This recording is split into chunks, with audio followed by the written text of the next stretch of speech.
જય હિન્દ સાથીઓ। હું આકાશ દરજી, ઊંઝા તાલુકા વિધાનસભા પ્રભારી। અત્યારે તમે જોઈ રહ્યા છો તો ઠેર ઠેર જગ્યાએ પુલ તૂટી રહ્યા, બ્રિજ તૂટી રહ્યા, કઈક અનિશ્ચિત બનાવ બની રહ્યા, જે બધું ભ્રષ્ટાચારની પોલ બહાર પાડી રહ્યો। તો આ ભાજપ સરકારે છેલ્લા કેટલાય વર્ષોમાં કરેલો ભ્રષ્ટાચાર અત્યારે બધો બહાર આવી રહ્યો। દરેક વખતે કંઈક ના કંઈક કાંડ થશે એટલે ભાજપ દ્વારા એવું કહેવામાં આવશે કે આના કડક પગલા લેવાશે। અત્યાર સુધી તમે બતાવો કે ભાજપ દ્વારા કહેવામાં આવેલું છે કે કડક પગલા લેવાશે, એના કયા કડક પગલા લેવાના? હાલનો બનાવ ગંભીરા બ્રિજ તૂટી પડ્યો,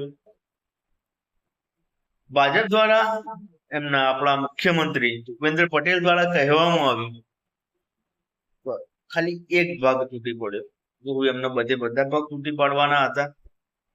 શું એમને કહેવાની રીત?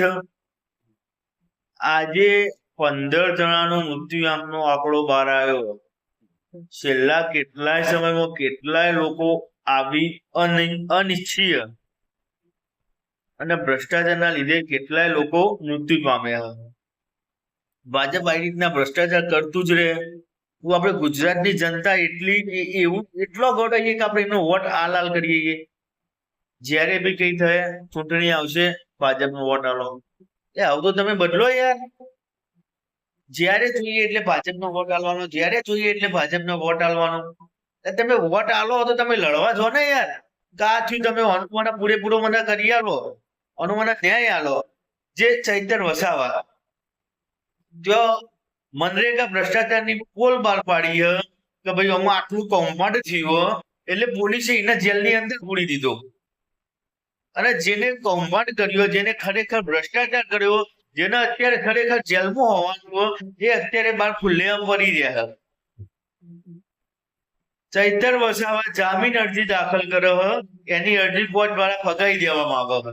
ચૈતર વસાવાના વકીલ રૂપે ગોપાલ ઇટાલિયાને રાખવામાં આવ્યા તો વકીલને અંદર જવા નહીં દેતા। હાવ કે આવું ભ્રષ્ટાચાર યાર, થોડું તો વિચાર કરો યાર।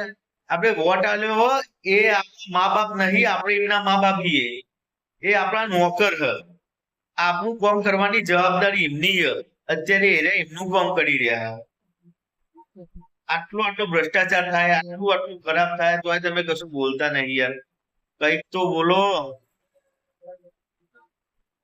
હશે હવે જે હોય સમજી વિચારી કરજો। આવતી સમયમાં તું વોટ આલવો તું ના આલવો તમારી રીતના જોવાનું હોય।